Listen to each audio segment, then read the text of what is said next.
Hi boys and girls.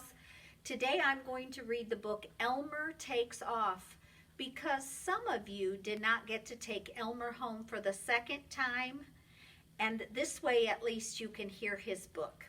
Elmer Takes Off by David McKee. It was very, very windy day. Elmer, the patchwork elephant, was sweltering in a cave with his elephant friends, some birds, and Cousin Wilbur, who was playing tricks with his voice. The elephants laughed when Wilbur made his voice come from a hole at the back of the cave. All morning long the wind howled. "It's not a good day for flying," said a bird. "It's a good day to be a heavy elephant," said Elmer. "An elephant can't be blown away." "I bet even you are afraid to go out in this wind, Elmer," said a bird. "Afraid?" said Elmer. "Not me. Come on, Wilbur." "Come back, don't be silly," called the elephants.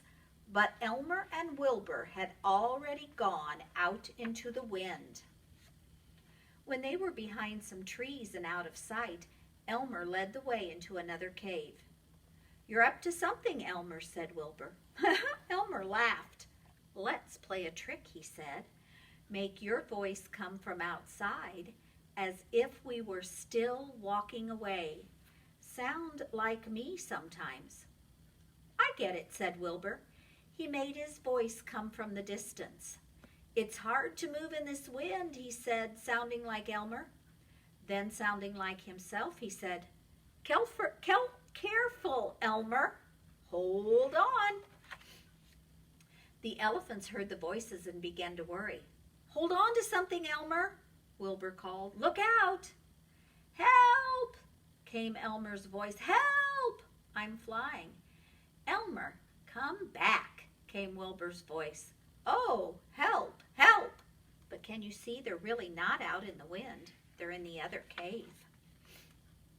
"Elmer's being blown away," said an elephant. "We must help." "If you go out, you'll be blown away too," said a bird. "Form a chain," said another elephant. "Trunks holding tails." The elephants crept out of the cave, each holding on to the tail of the elephant in front. "Look at them," said Elmer, laughing. "They look so funny." "Go back," teased Elmer. "You'll be blown away." The elephants had begun to speak at once. "We've been fooled. It's an Elmer and Wilbur trick." Then they backed into the cave, looking funnier than ever. When Elmer and Wilbur and all the elephants were safely back in the cave, everyone enjoyed the joke. "That was very funny, Elmer," said the bird. "But you really could have been blown away, you know." "Really, bird?" said Elmer. "An elephant can't be blown away. I'll walk to those trees and back to prove it." "He's up to another trick," said an elephant as Elmer walked away. They all watched as Elmer disappeared behind some trees. Then they heard Elmer's voice calling, "Help! I can't keep my feet on the ground." The elephants laughed. "Very funny, Wilbur," they said. "Help!" the voice called. "I'm flying." The elephants laughed louder than ever. "It's not me this time," said Wilbur. "Look," said the bird. "It isn't Wilbur." The elephants stared. There was Elmer high above the trees. "What's he doing up there?" gasped the elephant. "It's called flying," said the bird. "Poor Elmer," said an elephant. "It's my ears," thought Elmer. "They're acting like wings. How will I ever get down?" Wilbur and the others looked very small as Elmer flew off into the distance. But after a while, Elmer began to enjoy himself.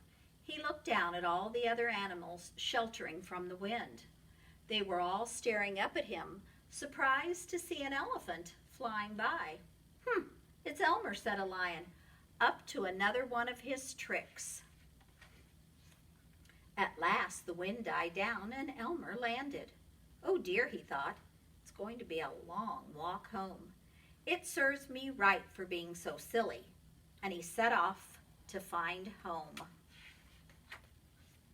Meanwhile, the birds and the elephants had set off to find Elmer. "He's over here," called the birds, and everyone rushed to meet Elmer and hear about his adventure. "You were wrong, Elmer," said the bird. "An elephant can be blown away." Elmer laughed. "And you were wrong too, bird," he said. "It was a lovely day for flying." Silly Elmer. I hope you enjoyed that story.